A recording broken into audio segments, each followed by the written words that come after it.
देखो पहला क्वेश्चन अपने को दिया है कि mister Hasan has a total income of 65 lakh from salary, bank FD से उसका इंटरेस्ट है एंड 2 हाउसेज प्रॉपर्टी से प्रीवियस ईयर 21-22 में।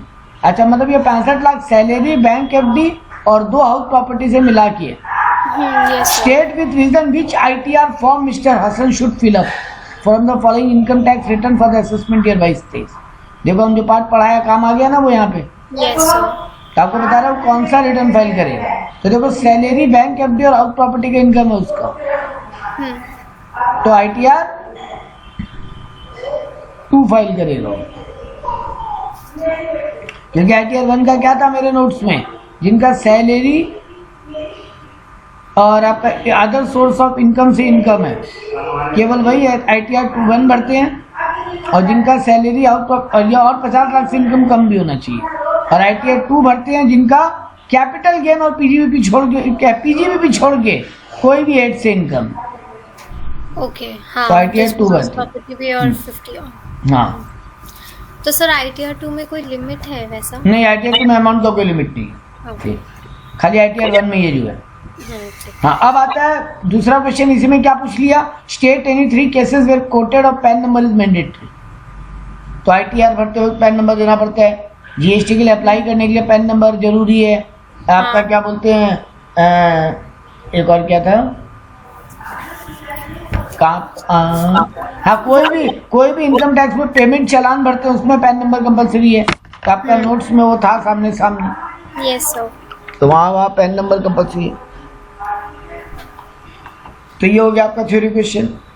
अगेन देखो यहाँ पे फिर एक 4 नंबर में पूछा what do mean by belated return. तो बिलेटेड रिटर्न क्या था, 139(4). अब सेक्शन नंबर नहीं याद है, कोई दिक्कत नहीं।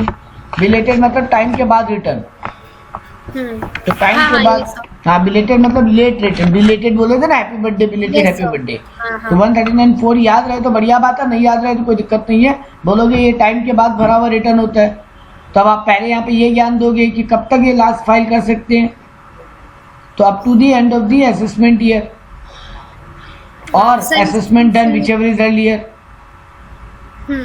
ठीक है, इसके अलावा लिखोगे कि लास्ट डेट ऑफ फाइलिंग होता क्या है, जिसके कारण आप बोलोगे कि इसके बाद भरेगा तो बिलेटेड रिटर्न होगा। तो जो कंपनी है या जिनका ऑडिट होना है, या ऐसे कोई पार्टनरशिप फर्म में पार्टनर हो जिस पार्टनरशिप फर्म का ऑडिट होता है, तो तुम्हारे लिए लास्ट डेट है 31 अक्टूबर, बाकी के लिए 31 जुलाई। तो ये बताते हुए ये बता दो जो हो गया। बोलो, कुछ बोल रहे हैं?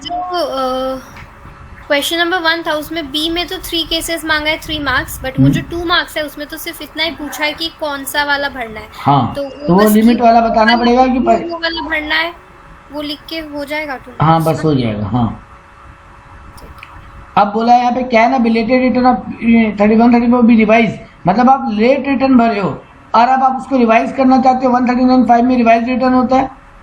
हाँ, तो कर सकते हो, हम बिल्कुल कर सकते हैं। ठीक है, 1 नंबर में पूछा है तो यस और नो कर सकते हैं। अच्छा, ये मत अटेंड करो, तो बोला what do mean best judgment assessment. तो सेक्शन 144 पढ़ाए थे, बोले थे ना कि आपको इनकम टैक्स नोटिस देगा, शो कॉज नोटिस होगा, जिससे को show cause notice word use करना। Show cause notice, yes, okay. ये भी बोलना कि ना, वो बोलेगा कि why we should not process your return on best of our judgment, इसीलिए तो बेस्ट जजमेंट बोलते हैं। मतलब income tax officer show cause notice में तुमसे पूछेगा कि तुम्हारा इनकम हम लोग अपने हिसाब से असेस क्यों नहीं कर रहे, तुम ये बताओ। तो ये नोटिस देगा और फिर तुम्हारा इनकम अपने हिसाब से असेस कर देगा। अब तुम रीजन दो ना कि नहीं नहीं आप जो असेस किया वो गलत है, मेरा इतना तो इनकम है ही नहीं। और इसका लास्ट डेट क्या होगा भाई, जब तक तुम्हारा end of the assessment year वहीं तक वेट करेगा। तुम्हारा प्रीवियस ईयर 21-22, तो तुम्हारा असेसमेंट ईयर 22-23, तो बस 31 दिसंबर 2023 तक वेट करेगा। हाँ, ओके। उसके बाद और वेट नहीं करेगा। सर, ये ऐसे सिंगल क्वेश्चन जो पूरी मार्क्स का होता है, उससे वो स्टेप मार्किंग वाला बेटर है, बिल्कुल बिल्कुल बेटर है। इसमें फिर किसमें मार्क्स कम दे? ए और बी अटेंड करना चाहिए। हाँ, बिल्कुल। चलो नेक्स्ट क्वेश्चन पे आते हैं। Mrs Kumkum Basu, age 54 year, working in TQR limited, furnish the following estimated for the previous year 21-22। उसका कंप्यूट करो। Tax to be deducted at source, TDS कितना कटना चाहिए। ओके। तो सैलरीड इनकम है ना, तो पहले देखो उसका टैक्सेबल सैलरी आ रहा है 16 lakh, loss from house property आ रहा है 1.5 लाख, तो वो एडजस्ट होगा इससे, हाँ यस सर। हो जाएगा। तो 16 lakh minus 1.5 lakh 14,50,000, sir house property का अप टू 2 लाख एडजस्ट हो सकता है ना? आपको 2 लाख एडजस्ट हो सकता है। और आपका 6A का चैप्टर 6A का डिडक्शन भी है 2 लाख 20,000, ये 1.5 लाख मिलेगा नहीं, लेकिन यहाँ पे चैप्टर 6A पूरा बोला है, तो आपको ये नया वाला के हिसाब से ऑप्ट नहीं कर रहा, मतलब न्यू वाला RTR नहीं फाइल कर रही है, तो चैप्टर 6A का डिडक्शन मिलेगा 2,20,000 का। सर 6 से मतलब वो 80s। 80s, हाँ। तो इसका हो गया 14 में से 2 गया 12 लाख, 12,30,000, ठीक है। एज 54 है, मतलब बिलो 60 है, तो 2.5 लाख तक नील। Yes sir. 2.5 लाख से 5 लाख पे 12,500, हाँ यस सर। 5 लाख से 10 लाख पे 1 लाख, और कितना बच गया 2,30,000 और, तो 2,30,000 पे 30% 30%। कितना होगा 23,000, 69,000, 69,000 यस सर। तो 1,69,000 और 12,500, 1,79,000, 1,81,500, ठीक है।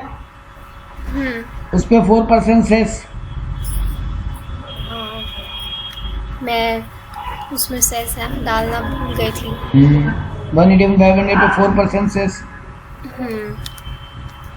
7260। 7260, तो टोटल आ रहा है 188,760, इतना रुपया उसका बॉस उसका टैक्स काटेगा, हो गया, ठीक है। Yes sir. पर ये TDS कैसे हुआ? बेटा जी सैलरी पे 192 सेक्शन में TDS कटता है, ओके अच्छा तो आपका बॉस ही तो काट के जमा करेगा ये। हाँ हाँ। हाँ, अब आ जाता है आपका, यही आपको क्वेश्चन पूछ जाएगी, बताओ विनिंग फ्रॉम लॉटरी या विनिंग फ्रॉम हॉर्स रेस हो, उस पे कितना TDS कटना चाहिए? 30% टैक्स सर कट के वहाँ मिलता पे है। एक चीज डाउट हुआ, वहाँ पे लिखा है has not opted for 115 BAC, जो कि आपने बोला वो न्यू रिजाइम का बात कर। नया रिजाइम नहीं लिया इसीलिए तो उसको डिडक्शन मिला 80s वाला। हाँ हाँ सर वो मैं समझी, पर हमें ये बोल तो नहीं देगा कि हैज ऑप्टेड फॉर दैट? हाँ कर सकता है, तो आप तो नया सिस्टम पढ़े हो ना। हाँ पर बताएं एक बार, करके जाऊंगी। बताएं एक बार। हाँ सर याद करने का ट्रिक बेटा है 3 लाख, मतलब 3 लाख का ब्रेकअप बनाओ, अप टू 3 लाख, 0 से 3, 3 से 6, 6 से 9, 9 से 12, 12 से 15 और 15 से ऊपर, ओके। और परसेंटेज 5-5 करके बढ़ाना, 5, 10, सर 0 से 15, 5 होगा। हाँ नहीं 0 से सॉरी नहीं 3। सॉरी हमारे इसके नीचे से लिखना था, 3 तक नील, हाँ ठीक। 3 तक नील, फिर 5-5 करके बढ़ाओ, 5, 10, 15, 20, 30, ओके ठीक है। हाँ। तो बस अब तो आप कैलकुलेट कर लोगे। और इसमें बस। सर रिबेट क्या होता है? इसमें 7 लाख तक रिबेट है। ठीक है। और सर इसमें उसमें जैसे रिबेट अंडर सेक्शन 87A है ना, इसमें भी क्या? सेक्शन वही है, 87A ही है। हाँ। तो बस इसमें ध्यान रख लेना, इसको 80s वाला डिडक्शन नहीं मिलता। हाँ तब तो इजी हो गया इन वे। और इसके साथ आपको नेक्स्ट पूछा था, बताओ इन दोनों पे TDS का क्या रूल है, तो अपने बात किए थे कि 30% तक कटता है सर। 30%, हाँ तो दोनों ही कैजुअल इनकम है। दोनों ही कैजुअल इनकम है, दोनों में 30% TDS कटेगा। चलो नेक्स्ट आ जाओ, अब बड़ा क्वेश्चन पे आ जाओ, 10-10 मार्क्स वाला। तो यहाँ पे आपको जैसे पहला क्वेश्चन दिया, from the following furnish mister S Raut the previous 21-22, income from salary दिया, let out from house property दिया है, इनकम फ्रॉम बिजनेस दिया, इनकम फ्रॉम अदर सोर्स दिया है। उसका 80C का डिडक्शन है 1.5 लाख, 80G का डिडक्शन है 30,000, 80D का डिडक्शन है 20,000, और TDS कटा हुआ उसका 1,80,000। बताओ उसका एडवांस टैक्स कितना होगा? अच्छा तो कैलकुलेट अगर करते तो क्या करते, चलो यहाँ करते हैं।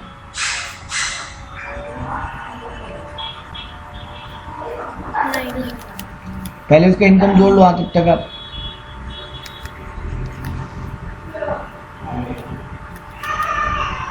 सर 19 लाख आ रहा है। इसका टोटल इनकम आ रहा है 19 लाख, हाँ अभी डिडक्शंस करना है। अभी डिडक्शन कितना माइनस होगा? 1.5 लाख 80C पूरा हाँ, 1.5 मिल जाएगा। 80C में 1.5 लाख का लिमिट है।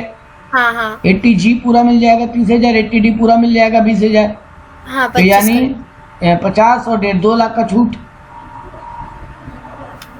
तो 17 लाख इनकम। 17 लाख हो गया। हाँ 17 लाख इनकम पे अब आप पहले टैक्स निकाल लो। अच्छा, इनमें से कोई कैपिटल गेन और वो नहीं है, लॉटरी इनकम, वरना उसका टैक्स अलग होता है ना। सर उसका टैक्स अलग होता है, एज इन उसका 30% लेते ना। सुन लो मेरा बात, अगर मान लो ये जो 17 लाख है, हम आपको एक बात बता रहे हैं पहले, वो रिवीजन में सुन लो और फिर नहीं, फिर ये सम करेंगे, उसमें ये काम नहीं लगेगा ये बात, बट फिर भी आप जब बात की हो तो वो जान लो पहले। हाँ बेटा जी, मान लो एक आदमी का 17 लाख इनकम आता, हाँ लेकिन इस 17 लाख में से तुमको बोला होता है कि 2 लाख तो एक लॉन्ग टर्म कैपिटल गेन है, हाँ ठीक है। long term capital हाँ, gain। 2 लाख तो लॉन्ग टर्म कैपिटल गेन है नॉर्मल वाला, और 1.5 लाख का एक लॉन्ग टर्म कैपिटल गेन है शेयर मार्केट से। सर नॉर्मल वाला 20% और हाँ, very good very good very good. तो लॉन्ग टर्म कैपिटल गेन एक बार मान लो, नॉर्मल वाला 1 लाख, 1.5 लाख वाला long term capital gain from share market, यानी वो 112 वाला। हाँ वो तो उसमें 1 लाख तक नील, बाकी 50,000 पे 10%, 10%। इस 1 लाख पे पूरा 20%। अब यहाँ पे तुमको बोलता है शॉर्ट टर्म कैपिटल गेन है फ्रॉम शेयर मार्केट 111 ए वाला, वो भी मान लो है 50,000, उसका सीधा सीधी 15%। 15%। और तुमको यहाँ पे बोलता है कैजुअल इनकम, मतलब लॉटरी इनकम भी है 1 लाख का, उस पर सीधा सीधी 30%। 30%। हाँ और अगर अदर कोई शॉर्ट टर्म कैपिटल गेन बोलता है, उसको अलग नहीं करते, वो 17 लाख में रहने देते, मतलब normal short term gain other than share market. हाँ हाँ हाँ वो 111 ए के अलावा वो स्लैब रेट का ही पार्ट होता है। हाँ तो बस, तो 17 में कितना गया? 1 ये गया, 1.5 लाख ये गया, 2.5 लाख गया, 50,000 ये गया, मतलब 3 लाख गया, और 1 लाख ये गया, मतलब 4 लाख गया। तो यहाँ 17 में से 4 लाख गया तो कितना बचा? 13 लाख। 13 लाख। अब इस 13 लाख पे तुम्हारा स्लैब लगता 2.5 लाख तक नील, 2.5 से 5 इतना, ये करो एक बार, चलो 2.5 लाख तक नील होता। हाँ 2.5 से 5 पे 12.5, 5 लाख से 10 लाख पे 1 लाख, और अभी और 3 लाख बच गया, 3 लाख का 30% 90,000, ठीक है।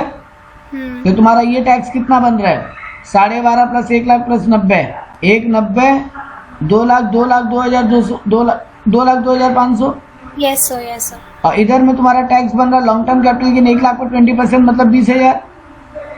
हाँ और लॉन्ग टर्म कैपिटल गेन पे 1.5 लाख पे तो 1 लाख तक नील, बाकी 50,000 पे 10%, मतलब 5,000। 5,000। और शॉर्ट टर्म कैपिटल 50,000 का सीधा सीधी 15%, मतलब 4500। हाँ यस सर। 50,000 का नहीं 7500 सॉरी 7,500। और इसके अलावा ये 1 लाख का 30%, मतलब 30,000। हाँ यस सर। तो इन सबको जोड़ोगे तो कितना आता? 20 5 25 29,500 59,500। ये तुम्हारा टोटल टैक्स बनता 2,02,500 प्लस 59,500। 500 तो 2,02,500 प्लस 59,500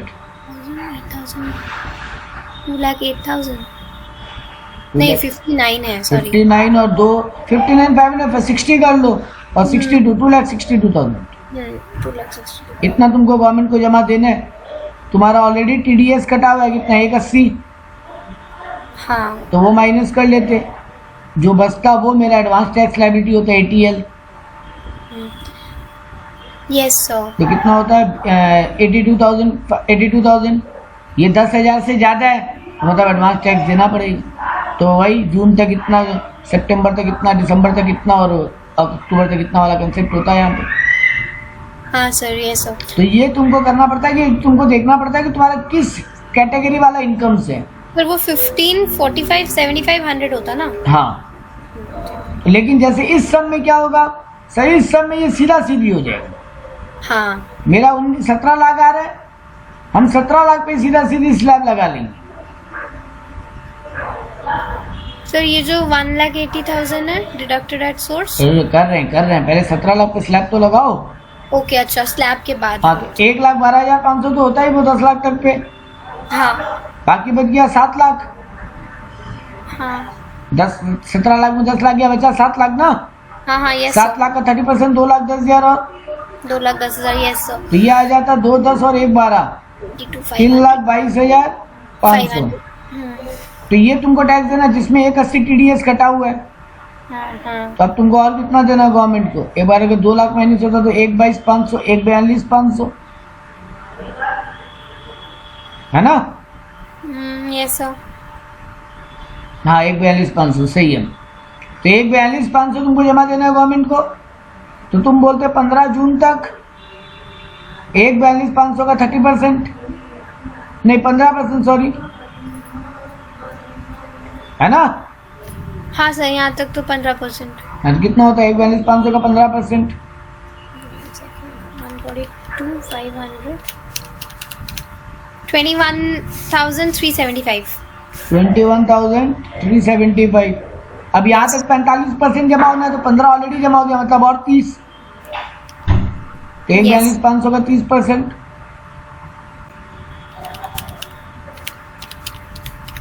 42,750। 42,750 जमा होना था। 15 दिसंबर तक 75% जमा देना है। 45 जमा हो चुका तो और 30, फिर वही 42,750। हाँ यस सर। अब फिर लास्ट 15 मार्च तक 100% जमा देना है। 75 जमा हो चुके मतलब और 25। तो 1,42,500 का 25% 35,625। इतना तुम्हारा एडवांस टैक्स जमा होना था हर टाइम। हाँ यस सर। तो देखो तुमको यही क्वेश्चन बोला, अगर ये 45 साल का होता तो निकालो, अगर ये 65 साल के होते तो निकालो। 65 साल में 3 लाख तक मिल लेते, फिर स्लैब नहीं लगाते। तो ये क्वेश्चन दिया 10 मार्क्स में, देखो कितना बढ़िया। हाँ ये तो 2 केसेस में निकाल देने से ही हो जाएगा। अब आ जाओ। सर एक चीज होता है, एक बार इसको नीचे लाइए। बोलो। यहाँ पे वो 15% वगैरह आपने लिखा है। हाँ सर जैसे कि एडवांस टैक्स का जो फाइन होता है 234C 234F 234F। फाइन तो 5,000 और 1,000 वाला।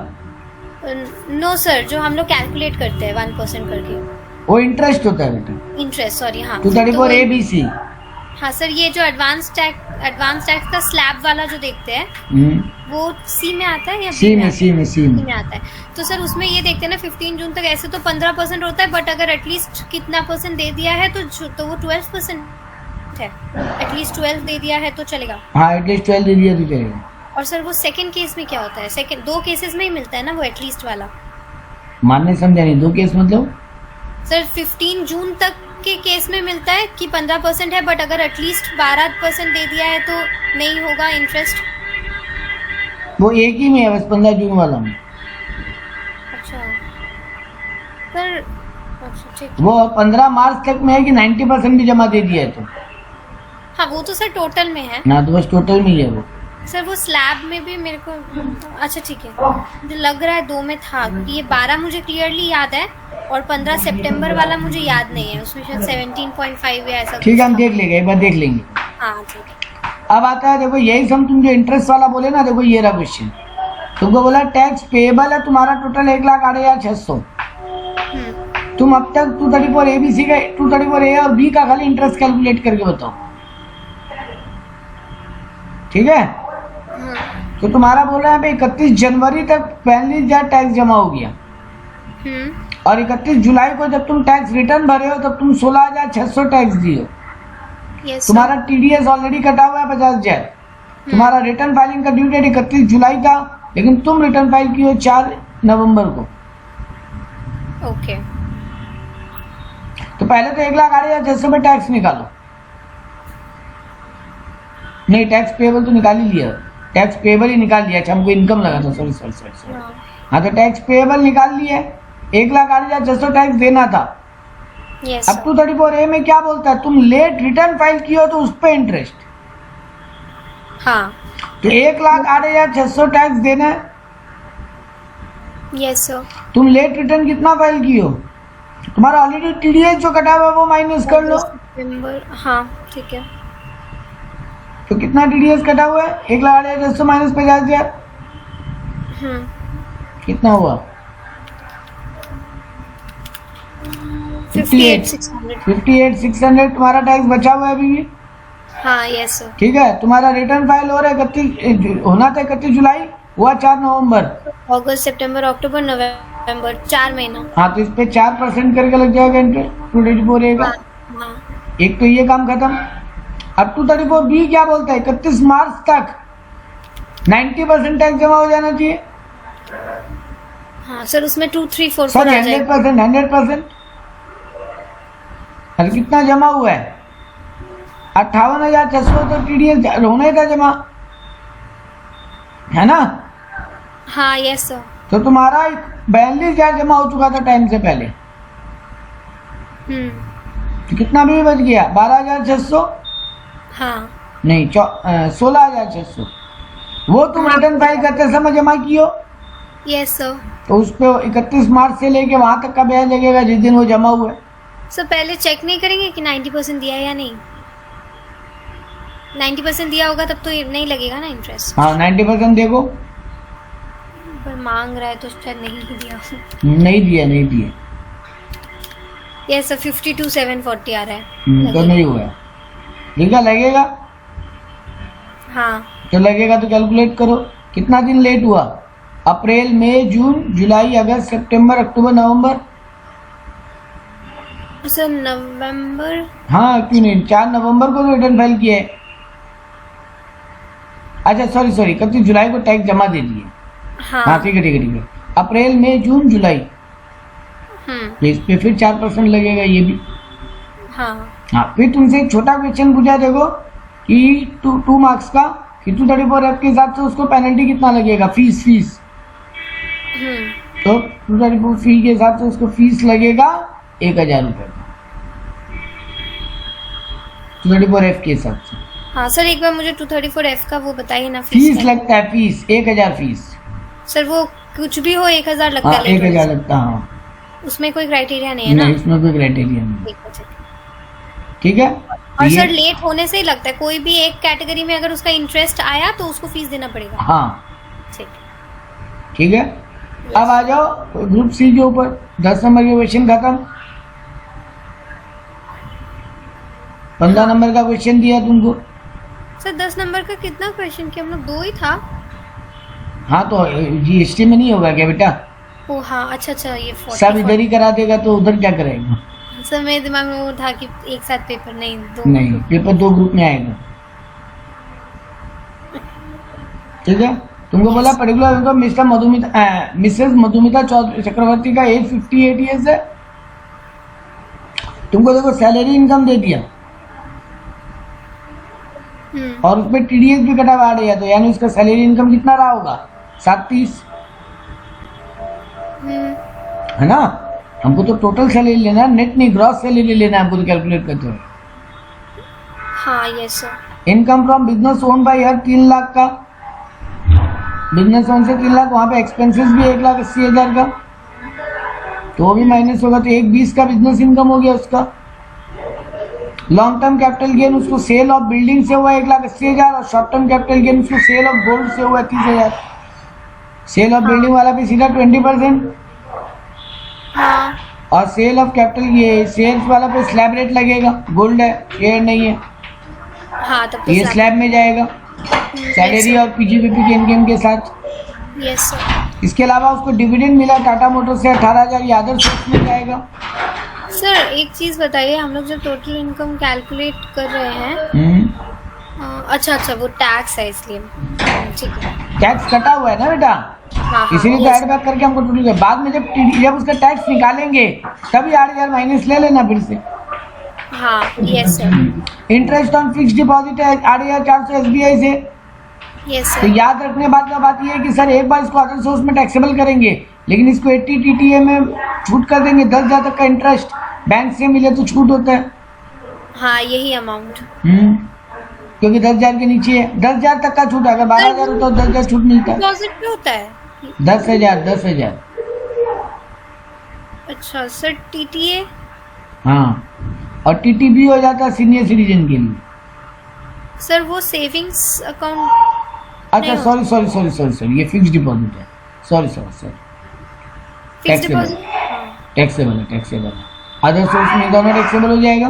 गवर्नमेंट सिक्योरिटी से इंटरेस्ट मिला वो भी टैक्सेबल हो जाएगा। लॉटरी से कमाया 68,000 नेट है, इस पे टीडीएस कटा हुआ 31.2, तो उसको ग्रॉस में कन्वर्ट कर लोगे डिवाइडेड बाय। गवर्नमेंट सिक्योरिटी में कोई वो केस नहीं आएगा तो?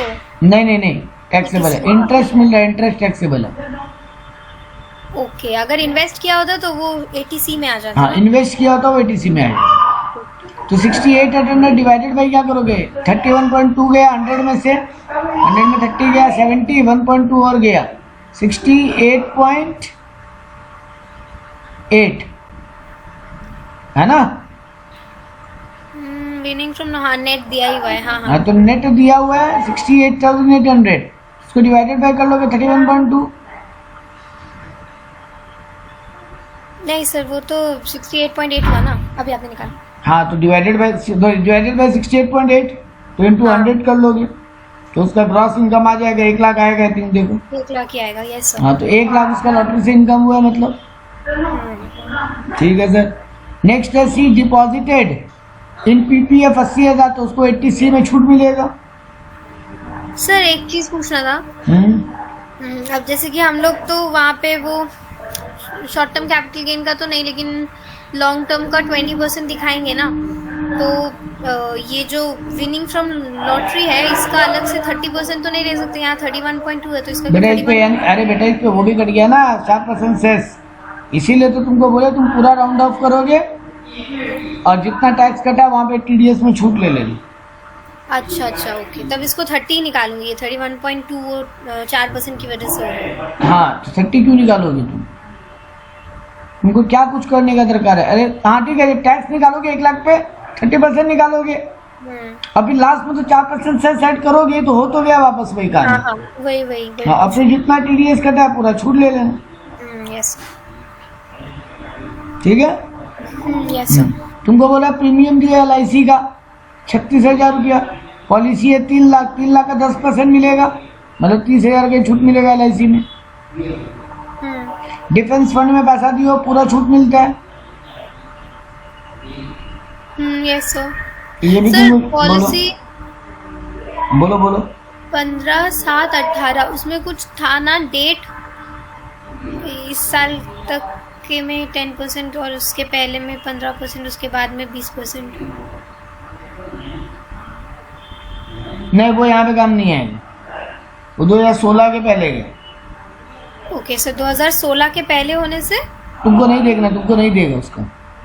ओके ठीक। तुम्हारे लिए यही है कि 3 लाख का 10% 30,000, तो तुम देखो तुमको 36,000 नहीं 30,000 का छूट मिलेगा। ठीक है। चलो नेक्स्ट आओ सर। वो नेशनल डिफेंस फंड में 30,000 डाला है, पूरा छूट मिल जाएगा। रामकृष्ण मिशन में डाला है 50% मिलेगा। Paid premium of medical insurance 25,000 तक मेडिकल इंश्योरेंस में छूट मिलता है, 24,000 दिया है, वो भी चेक से पेमेंट किया। रामकृष्ण मिशन 25,000 विद लिमिट हो जाएगा क्या या without limit? Without limit. Okay, तुम्हारे विद लिमिट का क्वेश्चन नहीं देगा, डोंट वरी। ओह तब ठीक है। तो तुमको टोटल इनकम का टैक्स लायबिलिटी निकालना है, तो टोटल इनकम निकालोगे टैक्स लायबिलिटी निकालोगे। और वो बोल दिया वो 115 BSc ऑप्ट नहीं कर रहे, अब तुम्हारे एग्जाम में वो देगा भाई कि 115 BSc ऑप्ट नहीं कर रहे। लेकिन पॉइंट इतना ही, अब देखो ये सम करने को जाए कितना भारी भरकम सम हो जाए। हाँ, मतलब वो करते करते पागल हो जाएगा। सेम 4 आ गया इसमें। पूरा सेम 4 आ गया इसमें। हाँ, एक तरीके से पूरा सेम 4 आ गया इसमें। तो इससे अच्छा सर ये वाला सम अटेंड करेंगे और वाला, हाँ क्योंकि ये सम इजी है। Yes sir. चलो ये भी करते हैं। यहाँ बोला Vishwas and associate of a firm chartered accountant consisting of 2 partner mister Vishwajit and mister Shah sharing profit equally. और आपको बोला प्रॉफिट एंड लॉस दिया, आपको दिया PL 3,45,000। तो आप तो पहले तो ये कर लो कि क्या क्या चीजें ऐड बैक कर लेनी है, क्या क्या चीजें माइनस करनी है। सर इधर से आते हैं, देखो एस्टेब्लिशमेंट एंड अदर एक्सपेंसेस हमको ठीक ही लग रहा है, अनलेस एंड अनटिल नीचे जाके बोले कुछ गड़बड़ है तो देख लेंगे। ठीक है। डेप्रिसिएशन एज पर अकाउंट्स पूरा ऐड बैक होगा। हाँ yes sir. Donation to political party पूरा ऐड बैक होगा। इंटरेस्ट ऑन कैपिटल 12% तक अलाउड है पार्टनर को। Yes sir. तो ये तुम्हारा जो है वो 15% है। 3% एड बैक हाँ तो 75,000 अगर 15% है तो 3 कितना होगा, निकाल के एड बैक कर लेना। 15,000। 15,000 एड बैक हो गया यहाँ पे। इसके अलावा सर ये रेमुनरेशन टू पार्टनर पूरा एड बैक हो जाएगा। Yes sir. ठीक है, इधर में माइनस करेंगे sir consultancy charge, audit fees, ठीक है, क्योंकि दोनों ही चार्टेड अकाउंटेंट का काम है, लेकिन इंटरेस्ट ऑन एफडी कमाना सीए का काम नहीं है, तो माइनस कीजिए। और हाँ। Long term capital gain on sale of land, ये भी माइनस कीजिए। हाँ ये तो है सर। तो सर यहाँ पे यानी आपका 3,45,000 नेट प्रॉफिट है, उसमें आपको ऐड बैक करना है 40 और 10 50, 50 और 20 70, 70 और 15,000 85,000 और 5 लाख, तो 5,85,000 ऐड बैक करना है 345 में। Yes sir. कितना आया? 9,30,000। 9,30,000। और आपको ये दोनों आपका बिजनेस इनकम नहीं माना जाएगा, माइनस कर लीजिए 1,90,000।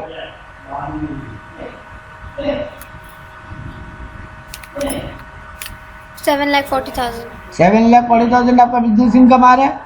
हाँ सर हाँ, इसको इसमें से आईटी एक्ट वाला माइनस करेंगे। रुको अभी, अच्छा अभी भी आईटी एक्ट वाला माइनस करेंगे। और आपको बोला है कि आपका एस्टेब्लिशमेंट एक्सपेंसेस में 6,000 डिसअलाउड होगा, तो वो भी ऐड बैक करोगे, तो वो भी ऐड बैक हो जाएगा। तो 740 में 190 माइनस होगा, 6,000 ऐड होगा। Yes sir. कितना होगा? 5,56,000। 5,56,000 तुम्हारा बुक प्रॉफिट आया। ओके। ठीक है ना।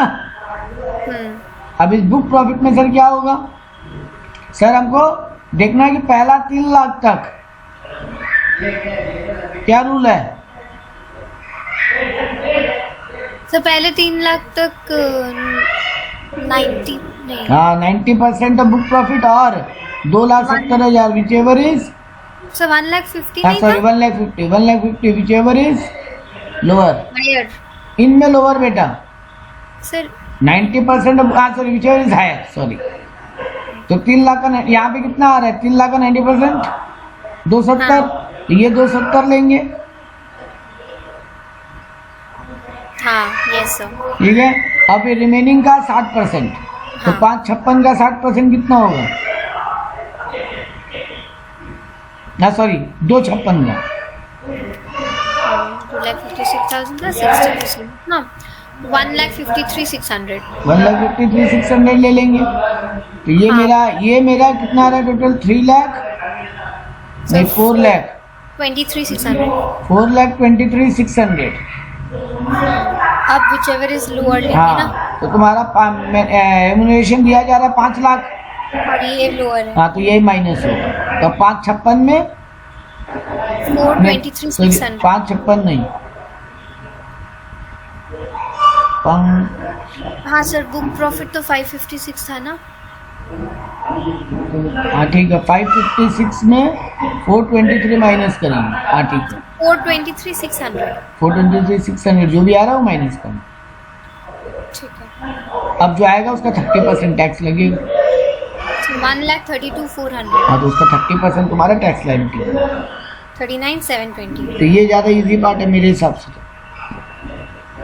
नहीं सर इसमें बोलो। टोटल इनकम पे निकालना है ना, तो अदर वाले पे भी तो। हाँ नहीं तुमको यहाँ पे बोला total income and tax liability of the firm. हाँ वो ठीक है, आप बोल रहे हैं। हाँ ठीक है 1.5 लाख पे भी long term capital gain on sale of land, उसका भी 20% निकाल के दिखा देना एग्जामिनर को हाँ कि ये भी फर्म को टैक्स तो लगेगा ही। भले फर्म का ये बिजनेस इनकम नहीं है, लेकिन ये कैपिटल गेन इनकम पे तो इसको टैक्स लगेगा। हाँ। और सर वो 40,000 का क्या होगा? कौन सा 40,000? इंटरेस्ट ऑन बैंक एफडी, वो इनकम फ्रॉम अदर सोर्स में। सर फिर उसको टैक्स कैसे करेंगे? एक मिनट, ये लोग कौन सा इनकम कैलकुलेट करने बोला है? नहीं बेटा जी, ये लोग खाली बोला है 184 और 40B, यानी आपको बिजनेस इनकम का निकालने बोला है खाली। अदर सोर्स में आप खाली बता दो कि दोनों इनकम फ्रॉम अदर सोर्स में, और उसमें जाएगा। हाँ क्योंकि फिर उस हिसाब से तो वो 40,000 तो स्लैब रेट में आता है, उसमें तो कोई टैक्स नहीं लगेगा अगर स्लैब रेट में अकेला 40,000 है ना। पहला बात बेटा, पार्टनरशिप फर्म पे क्यों स्लैब रेट लगाने लगते हैं? वो अच्छा तो नहीं सर आप ठीक बोले, आप ठीक बोले। वो 40,000 भी ऐड होगा और उस पर टैक्स कैलकुलेट होगा। उस पे 30 मतलब वो जो 1 लाख समथिंग आया, हाँ उस उस पे पर 40,000 ऐड करके, फिर 30% टैक्स। और ये लॉन्ग टर्म कैपिटल गेन पे 20%। हाँ ऑब्वियसली। ओके, ठीक है, हाँ ठीक है। चलो नेक्स्ट आ जाओ। अब आ रहा है give 2 example of indirect tax in India. चल बहुत इजी क्वेश्चन पूछ लिया। एक तो जीएसटी है और सर कस्टम्स, अरे आपका हाँ। दोनों सिलेबस, सब सब्जेक्ट, हाँ हाँ यस सर, ठीक है। Yes mention any 3 important features of GST in India. GST का 3 इंपॉर्टेंट फीचर, वो टैक्स को मतलब ना क्या बोलते हैं, कॉम्प्लिकेशन कम करता है, पेपर वर्क कम करता है सर, वो डबल टैक्सेशन अवॉइड को कम करता है, प्रोडक्ट का प्राइसिंग को रिड्यूस करने में हेल्प करता है, government, point tax on tax वो हटाता है वैसे वाला। हाँ वही तो, हाँ कैस्केडिंग इफेक्ट जिसको बोलते हैं। ठीक है, उसका बेनिफिट्स लिखना है 3 कोई, जीएसटी का एडवांटेज लिखना है 3 मार्क्स का। मेरा मानना एनी 3 बोला है तो 3 लिख दो, कोई भी जो समझ नहीं। सर हम लोग को मैम बोल रही थी इसके लिए तो उतना नहीं बोल रही होगी, ऑडिट के लिए, कि जैसे पहले होता था कि अगर तुमसे एडवांटेजेस मांगा है 5 मार्क्स के लिए किसी एक टॉपिक का, तो तुम उसका पहले डेफिनेशन दोगे, फिर उसका 5 एडवांटेज दोगे, फिर उसका 2 डिसएडवांटेज लिख के आओगे। ऐसा सब करना है क्या? एडवांटेज मांगा है, डिसएडवांटेज लिख के आओगे। मैम ने बोला कि ऐसे ही होता है, क्योंकि ज़रूरी नहीं है उसको उसने वो चैप्टर पढ़ाया हो या ऐसा कुछ। तो बोली मैम कि हम लोग तो ऐसे ही करते थे, क्योंकि हम लोग पूछे थे कि सर अगर 5 एडवांटेज मांगा है तो 5 ही लिख के आएंगे ना। तो मैम बोली हम लोग तो ऐसे लिखते थे कि पहले उसका इंट्रोडक्शन, हाँ मतलब इंट्रोडक्शन वाला बात मैम ठीक बोली, फिर 5 एडवांटेज और फिर 2 डिसएडवांटेज। देखो भैया ये तो अब मैम का लॉजिक है, but I don't say this कि ये डिसएडवांटेज हम क्यों लिखने बैठेंगे। सर फिर उल्टा मार्क्स काट ही दिए। नहीं मार्क्स काटेगा कोई नहीं। एक बात ध्यान में रखना, बीकॉम में तुम एक्स्ट्रा लिख दोगे ना, हाँ तो उससे टेंशन मत लो एक्स्ट्रा लिखना है कि नहीं, बिल्कुल लिखना है अगर तुमको कुछ पता है तो। ओके ठीक है। सोचना भी मत ये लिखें कि नहीं, कनेक्टेड है तो उस टॉपिक से लिख डालो, ओके ठीक है। हाँ ये बात मैम करेक्ट बोली कि पहले हम इंट्रोडक्शन देके फिर मीनिंग लिख के फिर एडवांटेजेस लिखते, ठीक है। हाँ ये बात सही बोली हम। अच्छा एक बात और, 234 का फाइन 5,000 है बेटा। ओके लेकिन एक बात, अगर आपका इनकम 5 लाख से नीचे है तो 1,000 फाइन है, और 5 लाख से ऊपर है तो 5,000 फाइन है। अगर आप दिसंबर के बाद रिटर्न, वो याद है पढ़ाया था दिसंबर रिटर्न वाला, वो दिसंबर तक रिटर्न वाला कितना फाइन, और वो पढ़ाया था ना कल। हाँ हाँ कि अगर आपका 5 लाख से इनकम है तो आपका 1,000 रुपया फाइन है, और हाँ। 5 लाख से ऊपर इनकम है लेकिन दिसंबर के पहले फाइन कर दो तो 5,000 फाइन, और दिसंबर से भी लेट फाइल हो जाओ तो 10,000 फाइन। हाँ तो ये वाला बात ही 234 था, अभी हमको याद आया बोलते बोलते, ठीक ठीक है। नेक्स्ट आ जाओ, state which type of GST would be leviable under each of the following cases. A of Ladakh supplied goods to B of Ladakh, C GST और यूपी जीएसटी, है ना। हाँ, C of Andaman supply good of D of Chandigarh, C GST I GST, IGST। हाँ। और खाली C और I मत बोलना, central goods and service tax, union territory goods and service tax. ओ अच्छा ओके हाँ ठीक है। ई ऑफ मतलब ब्रैकेट में लिख दो ना, इंटीग्रेटेड जीएसटी लिखा ब्रैकेट में लिख दिया है जीएसटी, ओके वो बेटर होगा। ठीक है। T of Delhi supply goods of F of Delhi, GST और UGST। हाँ यूटी जीएसटी, ठीक है। हाँ चलो ठीक, तो बढ़िया क्वेश्चन था सर, देखिए कितना बढ़िया से हमको नंबर देना चाहता था। मतलब सही में देख लो ना बेटा, ये दोनों ऊपर वाला नहीं करके हम ये और में ये बिंदास अटेंड करें ना। हाँ हम क्यों 3 में लिखने जाए कि कितना लिखे, कम लिखे, ज्यादा लिखे। हाँ हाँ बस एक बात और है, रीजन जरूर दे के आ जाना, बोलना क्योंकि Ladakh to Ladakh same union territory में माल बिक रहा है, अंडमान टू चंडीगढ़ मतलब 2 यूनियन टेरिटरी है, लेकिन वो दूसरी जगह में यूनियन टेरिटरी है। दिल्ली टू दिल्ली, क्योंकि दिल्ली को यूनियन टेरिटरी मानते हैं। ज्ञान जरूर लेके आना। Okay sir. तो ऊपर मेरे हिसाब से तो हम ये 2+3 नहीं करके 2+1+2 करता। हाँ यस सर। मेरे को इसमें स्कोर है, हाँ क्योंकि इसमें मान लो अगर एक रॉन्ग भी हो जाए तो भी बाकी 2 का स्कोर है। Yes sir. ऊपर वाला में क्या है, सब ब्ला ब्ला ब्ला थ्योरी है पूरा। चलो ठीक है। A supplier selling fruit juice जिसपे जीएसटी है 12% एंड पिज्जा जिसपे जीएसटी है 18% for a single price of 200 combo pack. Yes sir. ज्यादा है composite and mix supply. Yes sir. Yes वही पूछा, बताओ ये कंपोजिट है कि मिक्स है, और बताओ कौन सा रेट लगेगा। हाँ ये मिक्स्ड है, ये जबरदस्ती का बनाया हुआ कॉम्बो है। फ्रूट जूस के साथ पिज्जा देना ही पड़ेगा, कोई बात नहीं हुआ। हाँ तो 12% लगेगा। क्या बोल रहे हो सर? ज्यादा वाला लगेगा ना? हाँ तो ये 18 है बेटा। अच्छा अच्छा, हाँ मैं वो 8 पढ़ रही हूँ। हाँ हाँ तब 8% कोई रेट ही नहीं होता जीएसटी में। हाँ यस सर। Yes sir. ये भी ध्यान रख लेना, 8% कोई रेट ही नहीं होता जीएसटी में। Yes sir. Yes sir. तो सर अच्छा क्वेश्चन था 3 नंबर में। अब वो 18 लगा के निकाल लो, 200 रुपये में 18% जीएसटी लगेगा। तो बता दो कि कितना एप्लीकेबल रेट होगा, मतलब एप्लीकेबल रेट बताना है और आपको बताना है कौन सा लगेगा, बट आप फिगर भी निकाल के आ जाना। Okay sir. कोई फर्क नहीं पड़ता ना, बना देना। How exempted supply differ from zero rated supply. Exempted अगर है तो मतलब उसको गवर्नमेंट कभी भी जल्दी से दोबारा टैक्सेबल में ऐसे नहीं ला सकता, उसको पार्लियामेंट से अप्रूवल पास करना पड़ेगा। लेकिन जीरो रेटेड है तो कभी भी गवर्नमेंट उसका रेट बदल सकता है। हाँ यस। क्योंकि जीरो भी एक रेट है। Yes sir. ठीक है सर, इजी क्वेश्चन था। State the provision related to time of supply of goods in case of reverse charge. RCM में टाइम ऑफ सप्लाई क्या होगा वो बताओ। तो गुड्स के केस में क्या होता है, याद है? हाँ सर वेगली याद है, मैं सोचती हूँ आरसीएम। सर आरसीएम में मतलब वो आपने इन जनरल जो टाइम ऑफ सप्लाई पढ़ाया था वही वाला ना? हाँ कि डेट ऑफ इनवॉइस या date of payment whichever is. हाँ आरसीएम में अलग है बेटा। देखो हम दिखाते हैं आपको नोट्स में, एकदम रुको। उसका टाइम ऑफ सप्लाई क्या बोला है कि अगर नॉर्मल गुड्स है, ये आरसीएम नहीं है, तब क्या बोला है, डेट ऑफ इनवॉइस और due date of invoice whichever is earlier. और सर्विस के केस में क्या बोला, अगर इनवॉइस टाइमली इशू हो रहा है तो फिर डेट ऑफ इनवॉइस और date of payment whichever is earlier. और इनवॉइस अगर टाइमली इशू नहीं हो रहा है तो डेट ऑफ पेमेंट और completion of service whichever is earlier. ये नॉर्मल गुड्स का रूल हुआ। अब आरसीएम में क्या बोला, देखो अगर गुड्स है तो डेट ऑफ गुड्स रिसीव्ड या डेट ऑफ पेमेंट या invoice plus 31 days whichever is earlier. Date of goods received या पेमेंट या इनवॉइस प्लस 31 डेज। अच्छा हाँ, ओके। और सर्विस में बोला डेट ऑफ पेमेंट या invoice plus 61 days whichever is earlier. Okay तो ये आपका आरसीएम का रूल है। ठीक है, चलो। Following information are furnished by A limited the supplier of goods to B limited. आपको बोला date of supply of goods to A limited is November 15, 2021।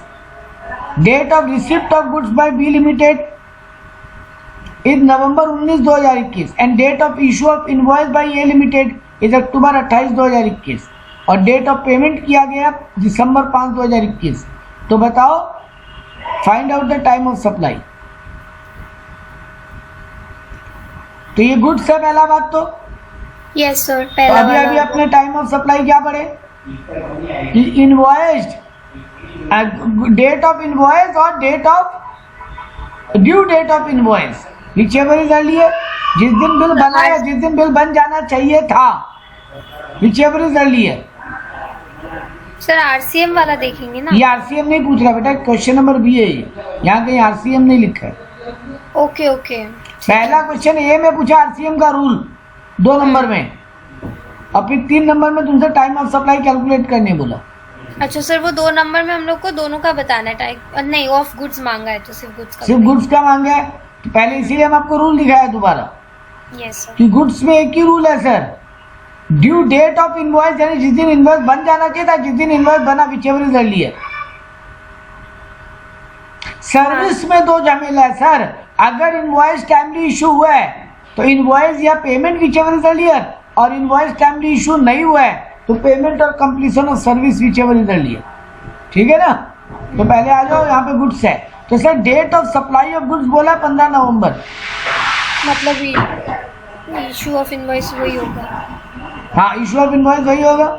हाँ तो सर 15 नवंबर आपका, और क्या बोला, ड्यू जिस दिन बिल रेज कब हुआ है, लेकिन डेट ऑफ इनवॉइस अक्टूबर 28 है, whichever is earlier. Due date होगा। हाँ तो इन दोनों में विचेवर इज अर्लियर। तो 15 नहीं 28 October will be your answer. Yes. तो तुमको पहले यहाँ देखो 3 नंबर का क्वेश्चन दिया है बेटा, तो पहले रूल लिखना और उसके बाद सॉल्व करना, ओके सर। क्योंकि 3 नंबर है ना, तो खाली डेट लिखना तो 1 नंबर का वापसी हो जाए। फोर्थ पॉइंट क्या दिया है? फोर्थ पॉइंट दिया बेटा कि पेमेंट कब मिला ऐसा का, तो पेमेंट से तो कोई मतलब ही नहीं था गुड्स में। अच्छा हाँ सर, अगर ये सर्विस होता और वो पेमेंट वाला ये इफेक्ट पूरा आता। कहानी अगर सर्विस होता तो क्या रूल हो जाता कि बिल कब बनना था और बिल कब बना। सर बिल बन जाना चाहिए था अक्टूबर 28 को, लेकिन बिल बन रहा है अक्टूबर। इनवॉइस डेट क्या है यहाँ पे दिया है, ये डेट ऑफ इनवॉइस बिल बना 28 अक्टूबर को, नहीं बनना चाहिए था 15 नवंबर, क्योंकि सप्लाई उस दिन हुआ है। हाँ तो पहले ही हो गया। हाँ तो बिल इनवॉइस टाइमली इशू है, मतलब हाँ तो फिर इनवॉइस अगर टाइमली इशू है बेटा, तब तो पहला वाला रूल डेट ऑफ इनवॉइस या date of payment whichever is earlier. हाँ सर, अगर टाइमली इशू नहीं होता, मान लो अगर लेट इशू होता हाँ तो रूल क्या होता, तो आपका रूल होता डेट ऑफ पेमेंट या completion of service whichever is earlier. तो डेट ऑफ पेमेंट है 5 दिसंबर, और काम कब करके दिए, उसको गुड्स सर्विस रिसीव कब हुआ 19 नवंबर, तो यहाँ पे 19 नवंबर आंसर हो जाता। हाँ। और सर यहाँ पे जो लिखा है कि 5 दिसंबर को पेमेंट किया, लेकिन उधर क्रेडिट वो 7 दिसंबर से कोई लेना देना नहीं पेमेंट जिस दिन किया उससे मतलब है। हाँ बिल्कुल ठीक है। Yes. Ahmed Limited is a GST registered dealer in West Bengal. Supplies the following good to different supplier during December 2021. ठीक है। थार ब्रदर्स को वो गुड सप्लाई किया है कोलकाता में, ये पार्टी भी वेस्ट बंगाल का ही है, जीएसटी रजिस्टर्ड वेस्ट बंगाल में है। हाँ, अहमद लिमिटेड जो है, यस सर, और गुड्स भी कोलकाता में दिया 5,20,000 का। यस सर, बैरागी लिमिटेड को दुर्गापुर में दिया, ये भी वेस्ट बंगाल ही हुआ। हाँ, तिवारी लिमिटेड को अहमदाबाद में दिया, ये अदर स्टेट हो गया। प्लाज्मा प्लाजा को मेदिनीपुर में दिया, ये भी वेस्ट बंगाल हो गया। और तेंदुलकर एंड कंपनी को मुंबई में दिया, ये भी ये अदर स्टेट हो गया। हाँ, यस। बताओ जीएसटी कैलकुलेट करके बताओ ना, आउटवर्ड सप्लाई। एक एक का अलग अलग। लेकिन ट्रेड डिस्काउंट माइनस करने के बाद जीएसटी कैलकुलेट करना, ये ध्यान रखना। हाँ, यस। अब लोग यहाँ कंफ्यूज क्या होंगे, अगर मान लो कोई को नहीं पता मेदिनीपुर का है, हाँ और वो ये सोच रहा है ये कौन सा जगह है। तो मेरे तो इधर लोकल आता है वो वाला, इसलिए पता है मुझे। तो आपके लोकल भी आता है, प्लस बंगाल में रहने वाला बहुत जन होगा ना जो नाम नहीं सुना सर। हाँ, इसीलिए तो ऐसा नाम नहीं देना चाहिए क्वेश्चन में। दुर्गापुर फिर भी लोग सुन लेते हैं, मेदिनीपुर उतना नहीं सुनता। Yes sir. चलो ठीक है, तो इजी सम था देखो 5 नंबर में। हाँ, और आपको बता दिया जीएसटी का रेट 18% एप्लीकेबल है। तो जहाँ जो सेम स्टेट है वहाँ 18 को 9 कर दो, पहले ट्रेड डिस्काउंट माइनस कर दो हर पीरियड में से। और जो आपके क्या बोलते हैं विद इन द स्टेट है, उस पर सी और एस कर दो 9%। और जो दूसरा स्टेट में 2 ही है, अहमदाबाद और मुंबई वाला, उस पर डायरेक्ट आई जीएसटी 18% ले लो। सर कभी कभी ना 9% करने से अलग आता है, और 18 करके डिवाइडेड बाई 2 करने से अलग आता है, तो करिए क्या? 9 कभी मत करना 18 करके डिवाइड बाई 2, ओके। क्योंकि रेट ब्रेकअप तुमको दिखाना पड़ेगा कि सी का 9% है, आई का 9, एस का 9% है। Okay sir. ठीक है। हाँ सर। फिर यहाँ पे और मैं एक थ्योरेटिकल क्वेश्चन दे दिया, जिसको इतना बड़ा प्रैक्टिकल नहीं करना, लेकिन सर प्रैक्टिकल करने में बहुत फायदा है। हाँ सर, तो कहाँ पढ़ा है? ठीक है। State the item to be included in the value of supply of goods. लो, पैकेजिंग चार्ज ऐड होगा, ट्रांसपोर्ट चार्ज ऐड होगा, पूरा लिखो बैठ के वो लिस्ट। बहुत है सर पता ही है। पूछ लेता दे के आइटम की इंक्लूड होगा कि नहीं, तो फिर भी ठीक है। हाँ सही बात है सर। 5 नंबर में अब याद ही नहीं रहेगा ना क्या छोड़ दिया और कौन सा बाकी रह गया। हाँ, यस सर। फिर यहाँ पे बोला है कि अब ये ग्रुप ई में 10 नंबर का क्वेश्चन दे दिया। Mool limited has been registered person of West Bengal, furnish the following information. Purchase from Bihar 4 lakh, purchase from West Bengal 8 lakh, sale to Andhra Pradesh 4,80,000। ये वेस्ट बंगाल का पार्टी है खुद, और sale within the West Bengal 9,60,000। तो इस पे आउटपुट आएगा, आउटपुट ये दोनों परचेज है, इस पे इनपुट जीएसटी और इन दोनों पे आउटपुट जीएसटी। Yes sir. तुमको यहाँ पे बता रहे हो तुम्हारे पास पहले से आईटीसी का रिलेवेंट बैलेंस भी है, सी, एस और आई तीनों में। Yes sir. तुमको बोला पहले ये कैलकुलेट करके बताओ इनवर्ड एंड आउटवर्ड सप्लाई कितना कितना है, मतलब दोनों अलग अलग बताओ। बोलेगा 3 टेबल बनाना पड़ता है बेटा। Yes sir. देखो तुमसे पहले टेबल बनवा लिया, उसका भी मार्क्स दे रहे हैं तुमको, सही तो अच्छा सम्स है। उसके बाद बोला तुम्हारा इनवर्ट सप्लाई जो है उसका ये रेट बता दिया है। इनवर्ट सप्लाई बोल रहे हैं subject to C GST 6%, S GST 6%, I GST 12% है, और आउटवर्ड सप्लाई पे 9, 9 और 18 है। हाँ यस सर। तो आईटीसी का चार्ट बन जाएगा। Yes sir. जो जो इनपुट है वो ये है ही, इनको लिखोगे सी, आई, सी और एस में। 50 पहले से है, 40 है, 30 है ना। Yes sir. इसके अलावा तुम्हारा और 2 परचेज है, परचेज फ्रॉम बिहार। नहीं वो उल्टा है, 30 अच्छा सॉरी, आई है और हाँ आई 30 है, सॉरी सॉरी। एस 40 सी, एस और आई है।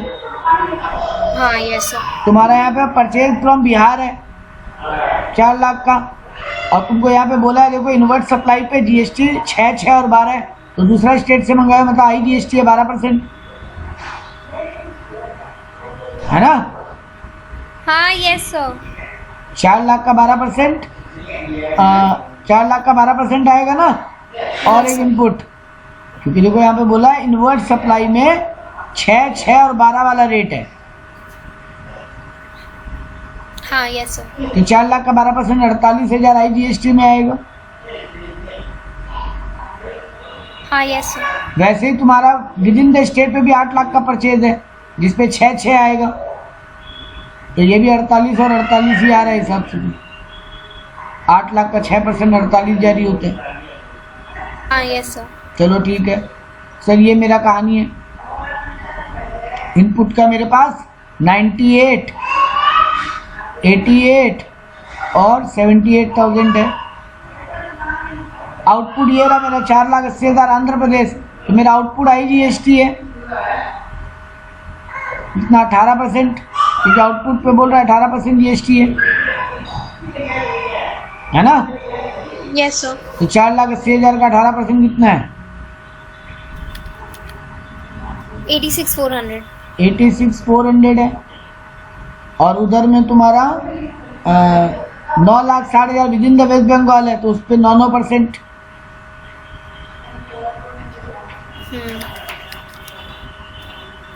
86,400। 86,400 आ रहा है, दोनों सी और एस भी। ये कहानी है। अब तुम इसका टेबल बनाओ, तो तुम्हारे पास 78,000 आई जीएसटी पेएबल है, और तुम्हारे पास इनपुट है सॉरी, और आई जीएसटी देना है 86,400, तो ये पूरा 78 तो यहीं खत्म हो जाएगा। यस सर, और बच भी जाएगा। अभी भी देना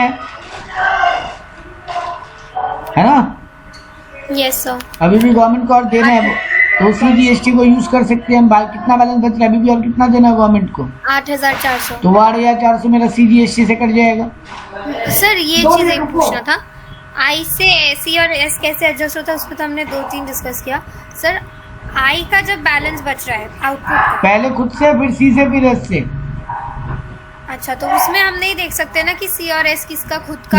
नहीं, क्रोनोलॉजी वहाँ मेंटेन नहीं कर पाओगे, वहाँ बेनिफिट नहीं कर पाएंगे वहाँ नहीं। तो पहले हाँ, तो ये 8,400 पूरा सी से खत्म, तो 98,000 का मेरे पास सी का बैलेंस है, उसमें से 8,400 खत्म, तो बचा 89,600, यस सर। और मेरे को सी का देना है 86,400, तो पूरा चला जाएगा आराम से, फिर भी सी का इनपुट बच जाएगा। Yes sir. और उधर मेरे पास एस में 86,400 देना है, और मेरे पास बैलेंस 88,000 वहाँ भी हो जाएगा, और बैलेंस बच जाएगा। हाँ, इधर 3,200 बच जाएगा, और उधर 1,600। हमारा ये इनपुट कैरी फॉरवर्ड हो जाएगा। ठीक है, अच्छा समझा। Mention any 2 cases where a person not eligible to opt for composite scheme. Sir अगर उसका इंट्रा स्टेट सप्लाई है तो वो नहीं ले सकता, दूसरे स्टेट में सप्लाई है इंटर स्टेट, तो वो कंपोजिट स्कीम में रजिस्ट्रेशन नहीं ले सकता, और उसका अगर टर्नओवर 150 करोड़ का रहा है तो भी नहीं ले सकता, अगर वो ई कॉमर्स बिजनेस करता है तब भी नहीं ले सकता। मेरा 3-4 पॉइंट है नोट्स में, 2 नंबर पूछे। Yes sir, yes sir. What is taxable event under custom act? Custom act में टैक्सेबल इवेंट किसको मानते हैं सर? जब इंडिया से बाहर गुड्स बेचे तो, और इंडिया से बाहर से गुड्स मंगवाएं तो। हाँ, यही सर, तो 2 उसमें इवेंट वो होगा। नॉटिकल माइल्स वगैरह लिखना पड़ेगा। नहीं, सिर्फ आपको मुझे टैक्सेबल इवेंट क्या है, जब इंडिया से इंपोर्ट हो तो टैक्सेबल इवेंट, इंडिया से एक्सपोर्ट हो तो टैक्सेबल। ठीक है। यहाँ पे गुड्स का डेफिनेशन पूछा है, वो भी एक्ट में पढ़ाया हुआ है। Right A short note on safeguard duty. जब कोई फॉरेन कंट्री इंडिया में बहुत ज्यादा गुड्स आ रहा है अचानक दूसरे देश से, हाँ तो इंडियन गवर्नमेंट उस पर ड्यूटी लगाता है, उसके ऊपर शॉर्ट नोट लिखना है पूरा। सर 3 है ना safeguard? Safeguard dumping, safeguard anti dumping और प्रोटेक्टिव ड्यूटी। हाँ 3 है ना? हाँ 3 है। एक बार नोट्स को गो थ्रू करना, शॉर्ट नोट है वहां से पढ़ के लिखना है कि। Yes sir. अब ये देखो पूरा सम दे दिया, बोला एफओबी वैल्यू निकालो। एफओबी वैल्यू गिवन है $1000 1000, इंश्योरेंस $100 का, फ्रेट एयर से आया $300। फ्रेट में तो रूल लगाएंगे क्योंकि एयर से आया तो क्या रूल हो जाता है? तो 20% ऑफ एफओबी और actual whichever is lower. FOB year FOB का 20% निकालो तो 1000 का 20% 200। Yes sir. 200 और 300 में 200 लेंगे यहाँ पे। Yes sir. डिजाइनिंग चार्जेस $500 वो भी ऐड करेंगे। हाँ date of bill of entry है मेरा 28 सितंबर, और जबकि एंट्री इनवर्ड है 10/10। Date of bill of entry is 28 ना? विचएवर इज लेटर होता है ना, रेट तो विचएवर इज लेटर का लेते हैं। तो 10 हाँ, तो यहाँ पे लेंगे हम 10/10 वाला। 18%। हाँ और IGST 12% लगेगा, वो भी ऐड करेंगे। HWS तो क्वेश्चन ही बोल दिया, नहीं बोलता तो हमको याद आना चाहिए था। और एक्सचेंज रेट तुमको बोला है, CBIC का डॉलर का रेट दिया। कौन सा रेट लेते हैं डॉलर वाला में? पहले वाला। जिस दिन 28 और 10/10, हाँ तो 28 वाला लेंगे जिस दिन बिल ऑफ एंट्री फाइल हुआ है। इसमें पहले वाला कुछ नहीं है। इसमें वो होम बिल वाला लेते हैं ना? बेटा जी वो तो तुम GST का रेट में लेती हो। हाँ वो बोलो क्या, जब बिल ऑफ एंट्री, हाँ ठीक है, होम कंजम्पशन वाला। हाँ तो सर 73.5 ले लेंगे। तो पहले तो जो फिगर्स है उनको कन्वर्ट कर लेंगे, फिर GST रेट और IGST और HWS सब लगा देंगे। तो पहले क्या लगेगा, पहले कस्टम ड्यूटी का रेट लगेगा, उसके बाद उस पर HWS ऐड होगा, फिर जो फिगर आएगा उस पर IGST लगेगा। अच्छा ओके। हाँ ये ध्यान रखना, ये सिंक्रोनाइजेशन रेट होना चाहिए। ओके सर, इनके अलावा और कुछ दे सकता है? क्योंकि मैंने IGST भी, ये पहला क्वेश्चन है इसमें देखा। मतलब पहला क्वेश्चन देखा सर, IGST यूजुअली नहीं बोलता है। नहीं बोलता है, बोलेगा।